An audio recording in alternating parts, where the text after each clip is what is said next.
Hello, चलो शुरू करते हैं किंगडम मोनेरा आज। ठीक है, किंगडम मोनेरा का सोल मेंबर कौन होता है? हम सबको पता है किंगडम मोनेरा का सोल मेंबर होता है बैक्टीरिया। उससे पहले एक बहुत बात ध्यान रखो, किंगडम मोनेरा में जो मेंबर्स होते हैं वो कैसे होते हैं? They are unicellular prokaryotic. इनके सेल्स जो होते हैं, पॉर्क लिख दिया, प्रोकैरियोटिक होते हैं। ठीक है, इसके मेंबर्स होते हैं यूनिसेलुलर प्रोकैरियोट्स। ठीक है, हाँ तो देखो, यूनिसेलुलर प्रोकैरियोट होता कौन है? बैक्टीरिया होता है। डिफरेंट टाइप्स ऑफ बैक्टीरियाज होते हैं। Now let's start. It says bacteria are the sole member of kingdom Monera. They are the most abundant microorganisms. Bacteria occurs almost everywhere. Hundreds of bacteria are present in handful of soil. They also live in extreme habitats such as hot springs, deserts, snow, and deep oceans where very few other life forms can survive. Many of them live in or on other organisms as parasites. Alright, तो क्या कहता है कि bacterias जो हैं these are the sole members, मतलब इकलौते member हैं किंगडम मोनेरा के। ये मोस्ट अबंडेंट माइक्रो ऑर्गेनिजम्स होते हैं। So what are the most abundant microorganisms? Those are bacterias. इस लाइन को याद रखना। कह देगा which is the most abundant microorganism, so that would be bacteria. ठीक है, now bacterias occur almost everywhere. See जैसे इफ द क्वेश्चन में बोल देगा कि bacteria occurs everywhere, bacteria occurs somewhere, bacteria occurs nowhere, so it will be bacteria occurs almost everywhere. Emphasize on the word almost. फिर कहता है hundreds of bacteria. Remember hundreds, इसको replace कर देगा थाउजेंड से, मिलियन से नहीं, हंड्रेड याद रखना। Hundreds of bacterias are present in a handful of soil. एक मुट्ठी सॉइल में 100 से भी ज़्यादा बैक्टीरियाज प्रेजेंट हो सकते हैं। Now they live in extreme habitats. ऐसे ऐसे हैबिटेट में रहते हैं जहाँ पे कोई और लाइफ फॉर्म सर्वाइव नहीं करता, जैसे हॉट स्प्रिंग्स, डेजर्ट्स, स्नो और डीप ओशंस में, जहाँ पे कि अदर लाइफ फॉर्म्स में से बहुत ही कम, like minimalistic of them could survive. Many of them live in और ऑन ऑर्गेनिजम्स। सो ये पैरासाइट्स होते हैं और ये दोनों तरह के हो सकते हैं, ectoparasites as well as endoparasites. बोला है ना, एंडो मतलब इन, एक्टो मतलब ऑन। इन ऑन कहीं भी रह सकते हैं दूसरे ऑर्गेनिजम्स पे। इस पैराग्राफ में क्या क्या बातें हमें मिली? इस पैराग्राफ में हमें मिला कि bacterias are the sole member, पहली चीज़। दूसरी चीज़ मिली they are most abundant organisms, micro organisms. तीसरी चीज़ ये हर जगह होते हैं ऑलमोस्ट। चौथी चीज़ हंड्रेड्स ऑफ बैक्टीरिया मिलते हैं। और पांचवी चीज़ कि ये एक्टो और एंडो दोनों टाइप के पैरासाइट्स हो सकते हैं। इन और ऑन दोनों वर्ड्स याद रखना। फिर अगले पैराग्राफ पे आओ, कहता है bacterias are grouped under 4 categories based on their shapes. अपने शेप के बेसिस पे ये 4 कैटेगरीज में डिवाइडेड होते हैं। They are spherical, rod, comma and spiral shaped. 4 तरह के शेप्स हो सकते हैं। कौन कौन? सबसे पहला कहते हैं स्फेरिकल, जिसको कह सकते हैं कॉकस, उसका एग्जाम्पल है। दूसरा है रॉड शेप, जिसका एग्जाम्पल है बैसिलस। तीसरा है कॉमा शेप, जिसका एग्जाम्पल है विब्रियम। चौथा है हमारा स्पाइरल शेप, जिसका एग्जाम्पल है स्पाइरलम। ठीक है, I hope that we are clear with this. Spiral coccus, rod bacillus, comma vibrio and spirillum. Alright, okay. ना ये स्ट्रक्चर्स ये देख लो। Cocci, coccus, cocci is singular I guess, no it's plural, it is the coccus. This is bacilli, again bacillum, एक ही चीज़ है, singular plural का अंतर है। Spirilla again plural, it will B spirillum. Singular में बात करो तो बहुत सारे है ना, vibrio, vibrium again singular, plural वही सब है। तो ये डिफरेंट शेप्स है, याद रखना। ये चम्मच के जैसा है, बेसिकली रॉड शेप्ड। ठीक है, और ये जो दिखा रहे हैं ये इसके स्पोर्स हैं। और ये क्या? फ्लैजुलम। फ्लैजुला किसके पास होता है? स्पाइरल वाले के पास। Spirillum has flagella. ठीक है, डायग्राम में दिया है, टेक्स्ट में कहीं नहीं लिखा है पर डायग्राम में दिया है, तो याद रखना। विब्रियो देखो कॉमा शेप के हैं। I hope that the structures are clear. Now let's see this is a very important paragraph. It says, though bacterial structure is very simple, they are very complex in behavior. Compared to many other organisms, bacteria are grouped as a group show the most extensive metabolic diversities. Some of the bacteria are autotrophic, that is, they synthesize their own food from inorganic substrates. They may be photosynthetic autotrophics or chemosynthetic autotrophics. A vast majority of bacteria are heterotrophs, that is, they depend on other organisms or on dead matter or food. ठीक है, तो देखो सबसे पहले क्या line है, कहता है दो bacterial structure is very simple. हालांकि बैक्टीरिया का जो स्ट्रक्चर है वो तो बहुत सिंपल है, प्रोकैरियोट सा है, कुछ है नहीं उसमें, लेकिन उसका जो बिहेवियर है, उसका चाल चलन बहुत कॉम्प्लेक्स है, इट्स वेरी कॉम्प्लेक्स बिहेवियर। कहते हैं compare to other organisms bacteria has most extensive metabolism, ये लाइन को बहुत अच्छे से याद रखना, bacterias has most extensive metabolic diversity, ठीक है। वो पैरासिटिक भी हो सकता है, वो ऑटोट्रॉपिक भी हो सकता है, वो हेटेरोट्रॉपिक हो सकता है, वो कुछ भी हो सकता है, ठीक। कहता है मोस्ट एक्सटेंसिव मेटाबॉलिक डाइवर्सिटी किस में देखने को मिलेगी, वो हमें किंगडम मोनेरा में देखने को मिलेगी। कुछ बैक्टीरियाज ऑटोट्रॉपिक होते हैं, कैसी कैसी एक्सटेंसिविटी मिलती है, ऑटोट्रॉपिक होते हैं यानी खुद से अपना खाना बनाते हैं फ्रॉम इनऑर्गेनिक सबस्ट्रेट्स, ध्यान दो, ऑर्गेनिक नहीं, इनऑर्गेनिक सबस्ट्रेट से अपना खाना बनाते हैं, ठीक है, इनऑर्गेनिक सबस्ट्रेट से। फिर कुछ फोटोसिंथेटिक हो सकते हैं, कुछ ऑटोसिंथेटिक हो सकते हैं, सॉरी कीमोसिंथेटिक हो सकते हैं, ऑटो गलती से निकल गया, और बहुत सारे होते हैं, वास्ट मेजॉरिटी होती है जो हेटेरोट्रॉप्स होते हैं, ठीक है। तो बोल देगा vast majority of bacteria are autotrophic and some are heterotrophic, so no, vast majority is heterotrophic, vast majority is heterotrophic and some bacterias are autotrophic, ठीक है। तो याद रखना ये दूसरी पे जिसका पॉइंट हो गया, they depend on other organisms for food, और डेड ऑर्गेनिक मैटर, जो लोग डेड पे फीड करते हैं उनको क्या कहते हैं, उनको सैप्रोफिटिक, उनको डिकम्पोजर्स कहते हैं, राइट। सो डिकम्पोजर्स कहते हैं या सैप्रोफिटिक, दोनों कहते हैं आई थिंक, यस, ठीक है। तो ये चीज़ें याद रखना, क्या क्या, ये बहुत सिंपल होते हैं स्ट्रक्चर में, लेकिन इनका बिहेवियर बहुत कॉम्प्लेक्स होता है, इनमें सबसे एक्सटेंसिव मेटाबॉलिक डाइवर्सिटी होती है, कुछ ऑटोट्रॉप होते हैं, बहुत सारे हेटेरोट्रॉप होते हैं। खाना किससे बनाते हैं, इनऑर्गेनिक सबस्ट्रेट से, inorganic inorganic inorganic, not organic. अब archaebacteria, types of bacteria पे आ जाओ, दो तरह के बैक्टीरियल ग्रुप्स होते हैं, Archie bacteria and you bacteria, just a second, yes, Archaebacteria and Eubacteria. Now these bacteria are special since some of them lives in harsh habitats such as extreme salty areas, halophiles, hot springs, thermoacidophiles, marshy areas, methanogens. Archaebacteria differs from other bacteria in having different cell wall structure, and this further is responsible for the survival in extreme conditions. Methanogens are present in the guts of several ruminant animals such as cows, buffaloes, and they are responsible for production of methane, that is the biogas from the dung of these animals. I hope that we are clear. क्या क्या बातें याद रखनी है इसमें, हमें पता है ये सारी चीज़ें, जस्ट अ रिकैप। कहता है कि कुछ सॉरी दीज आर स्पेशल, बोल देगा which type of bacteria special, तो आर्की बैक्टीरिया स्पेशल होते हैं, क्यों होते हैं, क्योंकि ये सबसे हार्श हैबिटेट्स में रहते हैं, हार्श मतलब सबसे बेकार, सबसे डिफ़िकल्ट सर्वाइवल वाले एरियाज़ में रहते हैं, जैसे कौन कौन, सॉल्टी एरियाज़ में रहते हैं, एक्सट्रीम सॉल्टी एरियाज़ में, जैसे कि हैलोफाइल्स जिन्हें कहते हैं, hello means the term hello means salt, okay, and file means love, तो ऐसे जगहों पे रहते हैं जहाँ इन्हें सॉल्ट से, मतलब ऐसे बैक्टीरियाज जिन्हें सॉल्ट से प्यार है, वो सॉल्ट, एक्सट्रीम सॉल्टी एरियाज़ में रहते हैं जिन्हें हैलोफाइल्स कहते हैं। फिर कहाँ रहते हैं, हॉट स्प्रिंग्स में, गीजर्स वगैरह में रहते हैं जिन्हें थर्मो एसिडोफाइल कहते हैं, थर्मो एसिडोफाइल, थर्मो गर्मी, एसिडो मतलब एसिड्स, फाइल मतलब लविंग। मार्शी एरियाज़ में रहते हैं, मार्शी एरियाज़ में जैसे डैम प्लेसेस में, उन्हें कहते हैं methanogens. Archaebacteria differ from other bacteria in having cell wall structure, very important line, ये अलग ऐसे होते हैं दूसरे बैक्टीरिया से, they differ from other bacteria in having different cell wall का structure इनका अलग होता है, जिसकी वजह से ही बेसिकली ये सब सर्वाइव कर पाते हैं ऐसी खतरनाक जगहों पे। तो they differ from other organisms, differ from other bacteria in having different cell wall, remember this point. Now this feature is responsible, फिर वही यहाँ से असर्शन रीजन बना देगा, बोल देगा archaebacteria differ from other bacteria, ठीक है, और लिख देगा in having different cell wall, और रीज़न बोल देगा कि this is why they are able to survive, तो सही हो जाएगा, assertion reason both are correct and correct explanation, so remember this line. फिर अगली लाइन कहता है कि मिथानोजेंस के बारे में कुछ बता रहा है, इसको हम लोग आगे 12th क्लास के चैप्टर में भी पढ़ेंगे।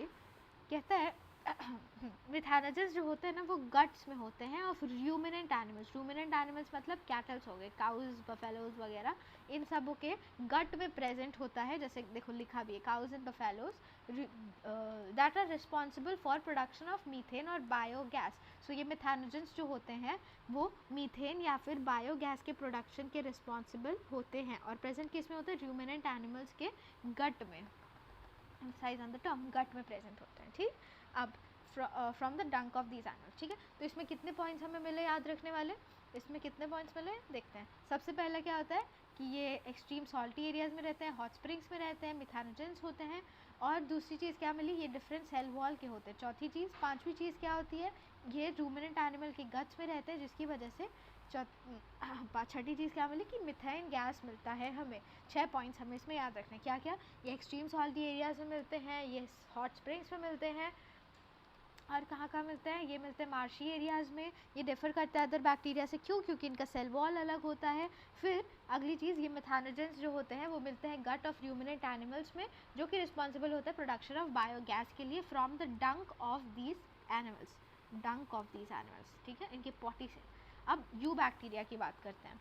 There are thousands and thousands, किस कलर से लिखूँ, blue, not so cute, red no, green, no, too much greenery here.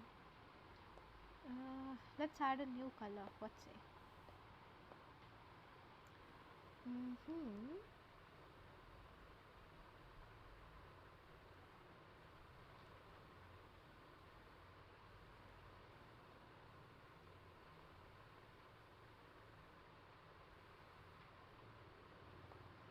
Okay, there are thousands of different eubacteria or true bacteria. They are characterized by presence of rigid cell wall, and if motile, a flagellum is also present. The cyanobacteria, also referred to as blue-green algae, have chlorophyll A similar to green plants and are photosynthetic autotrophs. The cyanobacteria, excuse me, I'm sorry.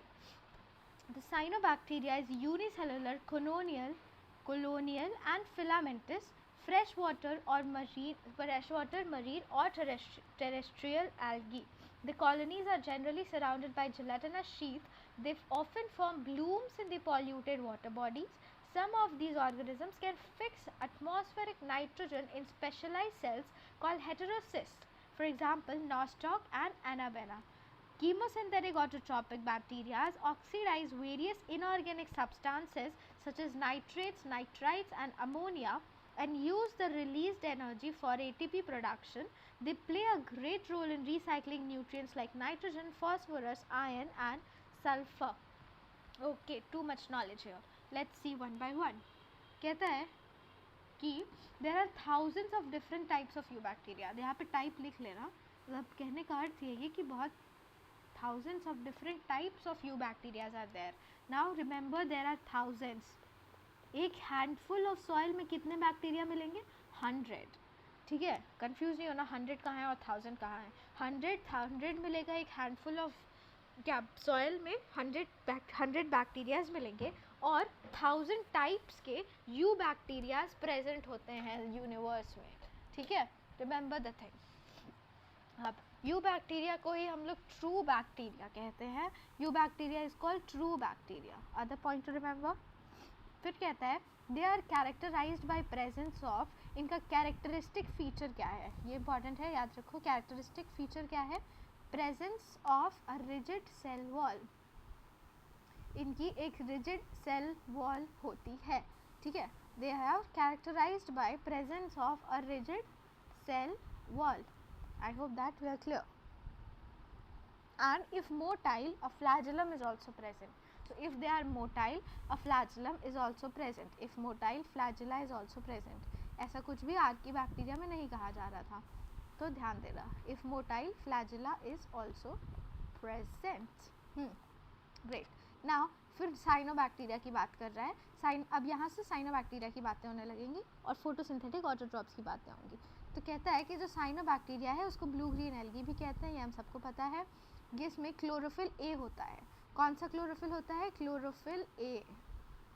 ठीक है, तो remember chlorophyll A which is similar to the green plants. And और ये photosynthetic autotrophs होते हैं, ठीक है। Cyanobacteria अब कैसे कैसे होते हैं ये भी चीज़ याद रखो, यूनिसेलुलर होता है, कॉलोनियल या फिर फिलामेंटस हो सकता है, फ्रेश वाटर मरीन हो सकता है, फ्रेश वाटर या फिर मरीन हो सकता है, टेरेस्ट्रियल भी हो सकता है, मतलब कुछ भी हो सकता है, ये फ्रेश वाटर हो सकता है, मरीन हो सकता है, यूनिसेलर हो सकता है, कॉलोनियल हो सकता है, फिलामेंटस हो सकता है, और क्या क्या हो सकता है, टेरेस्ट्रियल हो सकता है। तो सेल्स की अगर बात करें तो या तो यूनिसेलर होगा वन एट अ टाइम, या तो फिर बहुत सारे सेल्स मिलके कॉलोनी बना के रहेंगे, या फिर फिलामेंट के फॉर्म में प्रेजेंट होंगे। ये सेल्स की बात हो गई। अब रहने की बात करो तो ये फ्रेश वाटर में भी रह सकता है, टेरेस्ट्रियल में भी रह सकता है, मरीन वाटर में भी रह सकता है, ठीक है। I hope that we are clear. Now it says the colonies are generally surrounded by gelatinous sheath. Gelatinous sheath से colonies जो होती है इसकी ढकी हुई रहती हैं, surrounded रहती हैं gelatinous sheath से। गोश दूँ? So the colonies are generally surrounded by gelatinous sheath. All right. Okay. Yes. So the colonies are surrounded by gelatinous sheath. They often form blooms in polluted water bodies. Algal blooms कहते हैं उसे। ये जो pollution वाली water bodies होती है ना, they form blooms in polluted water bodies. They form blooms in polluted water bodies. जहाँ पे पोल्यूशन होता है उन वाटर बॉडीज़ में एल्गल ब्लूम्स ये बना देते हैं. Some of these organisms can fix nitrogen, atmospheric nitrogen, can fix atmospheric nitrogen as well. So some of these organisms can fix atmospheric nitrogen. I hope that we are clear with these points. क्या क्या कर सकते हैं? Polluted पानी में Bloom बनाते हैं, nitrogen atmospheric nitrogen को फिक्स करते हैं. इनके पास स्पेशलाइज्ड सेल्स होते हैं. They have specialized cells. These are called heterocysts. They have specialized cells which are called heterocysts. For example, Nostoc and Arabina. इनके example क्या होते हैं? Example of cyanobacteria are Nostoc and Arabina. The examples should be Nostoc and Arabina. ये देखो diagram दिया हुआ है nostoc का हमारा. फिलामेंटस एल्गी है ये देखो हेट्रोसिस्ट है इसका. ये जो ब्लू ब्लू है ये इसकी म्यूसिलेज कवरिंग दी हुई है, ठीक है. ये हेट्रोसिस्ट है, ये ब्लू ब्लू इसकी म्यूसिलेज कवरिंग है. इस हेट्रोसिस्ट से ये क्या करता है? नाइट्रोजन फिक्सेशन करता है. ये क्या होती है? स्पेशलाइज्ड सेल्स होती हैं, ठीक. तो क्या क्या बातें हमें याद रखनी थी ऑटोट्रॉप के बारे में, फोटोसिंथेटिक ऑटोट्रॉप के बारे में क्या क्या चीज़ें याद रखनी है? किस कलर से लिखें? लेट्स गो विथ चटक मटक पिंक. सबसे पहली बात, थाउजेंड्स ऑफ बैक्टीरियाज प्रेजेंट होते हैं, यू बैक्टीरियाज. इनको ट्रू बैक्टीरियाज भी कहते हैं. इनमें रिजिड सेल वॉल होती है. इनमें अगर मोटिलिटी हुई तो फ्लैजेला प्रेजेंट होता है. इनमें क्लोरोफिल ए होता है. 5th पॉइंट है ना. इनमें क्लोरोफिल ए होता है. ये यूनिसेलुलर हो सकते हैं, ये फिलामेंटस या कॉलोनियल हो सकते हैं, ये फ्रेश वाटर में मिलते हैं, ये टेरेस्ट्रियल हो सकते हैं. अरे यार क्यों एक नंबर पीछे. ये टेरेस्ट्रियल भी हो सकता है. इनमें जिलेटिनस कवरिंग देखने को मिलती है. ये एल्गल ब्लूम्स बनाते हैं पोल्यूटेड पानी में. नाइट्रोजेनिक और एटमॉस्फेरिक नाइट्रोजन फिक्स करते हैं. इनमें स्पेशलाइज्ड सेल्स होते हैं जिन्हें हेट्रोसिस्ट कहते हैं. और फिर ये लास्ट में इनके एग्जाम्पल्स. सो इसमें टोटल 13 पॉइंट्स हैं जो हमें याद रखने हैं. 13 पॉइंट्स टू रिमेंबर, ठीक है. क्या क्या पहला पॉइंट कि 1000 टाइप्स ऑफ बैक्टीरिया होता है. रुको टेप मारूँ, टेप का इस्तेमाल करते हैं आज. ओ बाप रे, वेट. ये भी मोटा ही है, थिनर वर्जन. Yes, okay.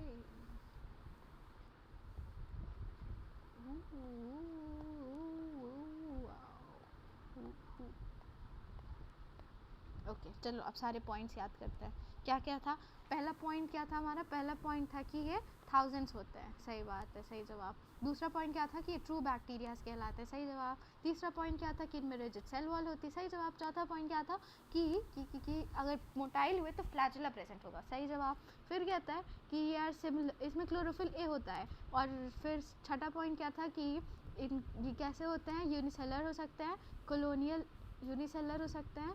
एक सेकेंड यार, यूनिसेलुलर हो सकते हैं, कॉलोनियल या फिलामेंटस हो सकते हैं, और क्या टेरेस्ट्रियल मरीन हो सकते हैं, फ्रेश वाटर भी हो सकते हैं, और क्या कॉलोनीज होती हैं क्या एल्गल ब्लूम्स बनाती हैं, नहीं पहले जिलेटिनस शीट से कवर्ड होते हैं, फिर एल्गल ब्लूम्स बनाते हैं पोल्यूशंस में, और फिर क्या नाइट्रोजन फिक्स कर सकते हैं, एटमॉस्फेरिक नाइट्रोजन फिक्स कर सकते हैं, हेड्रोसिस्ट होती है, स्पेशलाइज सेल्स, नॉस्टक और एनाबीना इसके एग्जांपल्स होते हैं.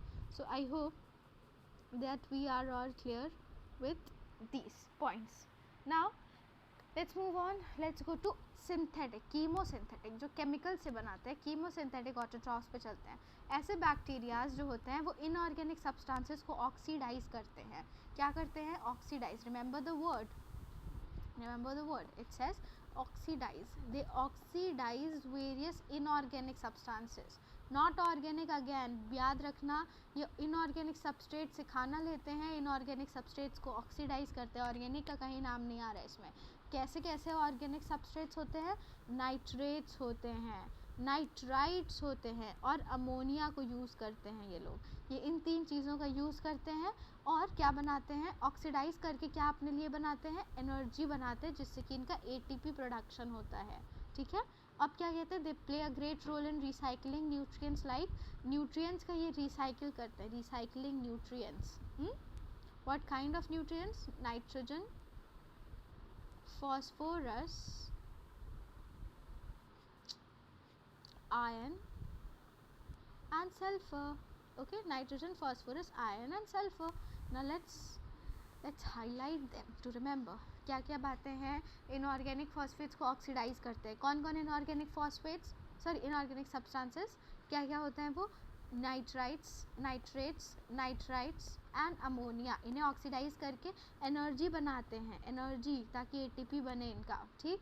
और क्या करते हैं? रिसाइकिल करते हैं इनऑर्गेनिक न्यूट्रिएंट्स को, जैसे कि नाइट्रोजन हो गया, फॉस्फोरस हो गया, आयरन हो गया और सल्फर हो गया. तो ये इनमें क्या क्या पॉइंट्स है याद रखने को? पहली बात ये करते हैं, इसको दूसरे रंग से लिखती हूँ वरना कन्फ्यूजन हो जाएगी. इसके करते हैं, ये सबसे पहले क्या करते हैं? ऑक्सीडाइज करते हैं इनऑर्गेनिक सबस्ट्रेट्स को. दूसरी चीज़ किसको करते हैं? ये एग्जांपल्स याद रखना, इसको पॉइंट्स नहीं बनाऊंगी. तीसरी चीज़ की ये उनको ऑक्सीडाइज करके एनर्जी का प्रोडक्शन कराते हैं. चौथी पॉइंट की ये रिसाइकिल कराते हैं न्यूट्रिएंट्स का. और ये एग्जांपल्स ऑफ न्यूट्रिएंट्स याद रखना. तो इस पूरे पैराग्राफ में हमें 17 से 18 चीज़ें मिली हैं याद रखने को. I hope that we will all remember. अब आप हेटरोट्रॉपिक बैक्टीरियाज पे आते हैं. Heterotrophic bacteria are most abundant in the nature. The majority are important decomposers. Many of them have significant impact on human affairs. They are helpful in making curd from milk, antibiotic production, nitrogen fixation in legumes, roots. Some are pathogen causing damage to human beings, crops, farms, animals and pets. Cholera, typhoid, tetanus, citrus canker are well-known diseases caused by different bacteria. आओ देखें. Heterotrophic bacteria हमें पता है सबसे abundant होते हैं. These are the most abundant type of what? पिंकी पोंकी? नहीं यार, let's do something better.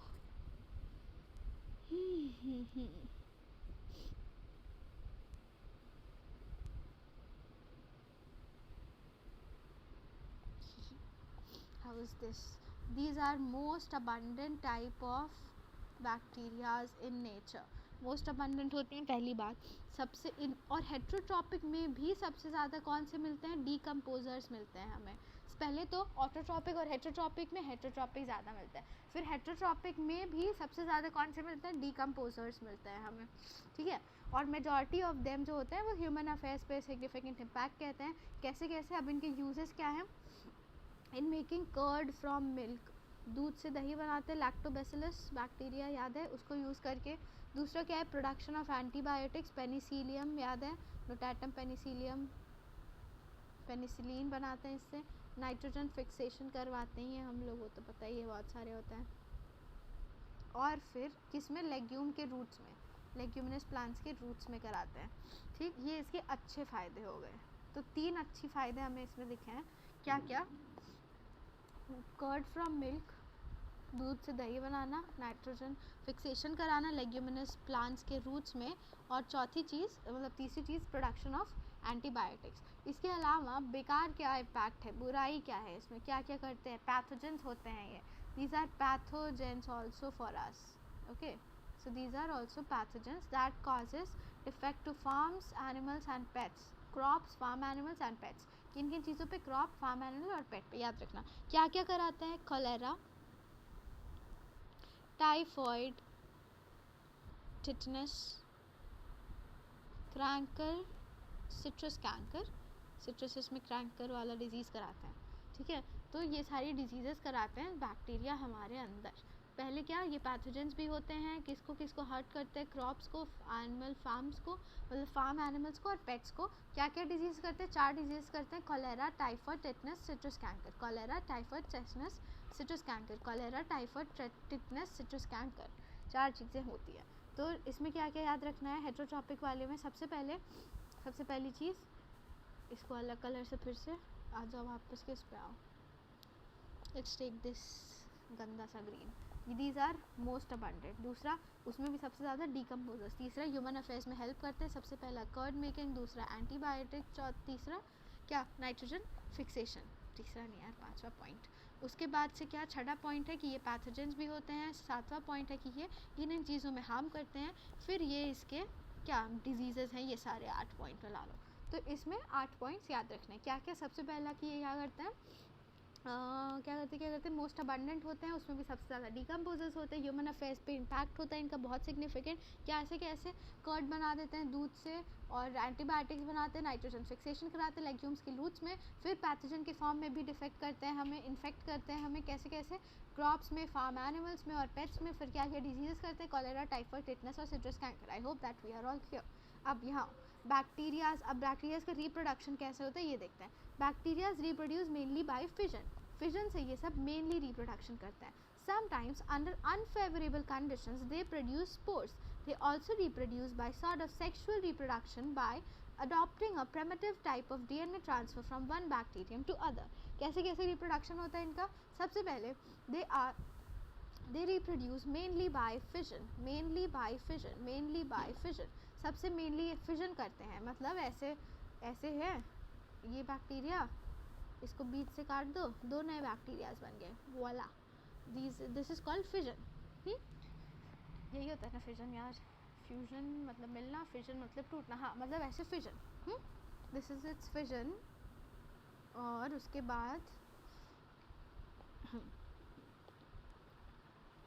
They reproduce mainly by fission.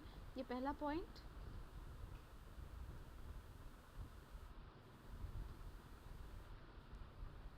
अगला चीज़ क्या है? जब अनफेवरेबल कंडीशंस हो. ये तो पहला टाइप ऑफ रिप्रोडक्शन हो गया जो ये करते हैं, पहला और सबसे मेन फिजन. दूसरा चीज़, जब अनफेवरेबल कंडीशंस होती हैं, ऐसी कंडीशंस में ये प्रोड्यूस करते हैं स्पोर्स. अनफेवरेबल कंडीशंस में स्पोर प्रोडक्शन से ये लोग रिप्रोड्यूस करते हैं. अनफेवरेबल कंडीशंस में स्पोर प्रोडक्शन करते हैं. ठीक है, तो ये दूसरा टाइप ऑफ रिप्रोडक्शन हो गया. तीसरी चीज़ क्या? ये कभी कभी सेक्सुअली भी रिप्रोड्यूस करते हैं, कभी कभी सेक्सुअल रिप्रोडक्शन भी करते हैं. कैसे? Primitive type of DNA transfer से. Primitive type of DNA transfer from one bacteria to other bacteria. ठीक है, तो ये इसका टाइप ऑफ सेक्सुअल रिप्रोडक्शन हो गया. Primitive type of DNA transfer from one bacteria to other bacteria. तो 3 types इसके रिप्रोडक्शंस होते हैं. पहला जो सबसे मेन होता है वो होता है बाइनरी फिजन और फिजन. और दूसरा क्या होता है? स्पोर्स. अनफेवरेबल कंडीशंस में, याद रखना, अनफेवरेबल कंडीशंस में ही स्पोर बनाते हैं. और कभी कभी सेक्सुअली भी रिप्रोड्यूस कर देते हैं प्रिमिटिव डीएनए टाइप के मेथड से. I hope that we are clear. अब आओ माइकोप्लाज्मा पे. सबसे लास्ट टॉपिक इस किंगडम का. Mycoplasma are organisms that completely lack cell wall. They are smallest living cells known and can survive without oxygen. Many mycoplasma are pathogenic to plants and animals. कहता है ये जो होता है इनमें सेल वॉल नहीं होती. ये ऐसे बैक्टीरियाज होते हैं that completely lack cell wall. It does not have cell wall at all. क्या पढ़ा हमने अब तक सेल वॉल के बारे में? आर्की बैक्टीरिया की सेल वॉल अलग होती थी, यू बैक्टीरिया की सेल वॉल रिजिड होती थी, और इसमें तो सेल वॉल होती ही नहीं है. ठीक है, इसमें सेल वॉल होती ही नहीं है. और फिर these are smallest living cells. मतलब सबसे छोटे से छोटा बैक्टीरिया है ये. स्मॉलेस्ट लिविंग सेल है. पर याद रखना वायरस इससे भी छोटा होता है. पर उसको क्यों नहीं कंसीडर करते, क्योंकि उसको हम लोग लिविंग ही नहीं कंसीडर करते हैं. तो this is the smallest living cell, but the smallest organism is virus. Okay okay, actually not virus, it's actually viroids. Viroids virus से भी छोटे होते हैं, पर वो सब ए सेलुलर होते हैं, तो हम उन सबों को कंसीडर नहीं कर रहे हैं. फिर कह रहा है ये सर्वाइव कर सकते हैं without oxygen. Can survive without oxygen, which means these are what, facilitative type. मैंने बताया था वायरसेस ऑब्लिगेट होते हैं, ये फैसिलिटेटिव होते हैं. वायरसेस बिना ऑक्सीजन के, बिना होस्ट के सर्वाइव नहीं कर सकते, पर ये बिना ऑक्सीजन के सर्वाइव कर सकते हैं. इसी को कहते हैं फैसिलिटेटिव. अब कहते हैं many mycoplasma are pathogenic to plants and animals. ठीक है, ये पॉइंट भी याद रखना. इसमें क्या क्या पॉइंट्स याद रखने वाले हैं? पहला कि इट लैक्स सेल वॉल, दूसरा it is the smallest living organism, तीसरा it can survive without oxygen, चौथा पैथोजेनिक होते हैं प्लांट्स और एनिमल्स दोनों के लिए. कह देगा it is pathogenic just in plants, pathogenic in animals only, pathogenic in both, so होगा pathogenic in both plants and animals. With this हमारा पहला किंगडम जो था, किंगडम मोनेरा, ख़त्म हुआ. ठीक है, अब हमारा सिर्फ और सिर्फ किंगडम प्रोटिस्टा और किंगडम फंजाई बचा है. That we will see in the upcoming lectures. I hope that everything was clear in this. Thank you.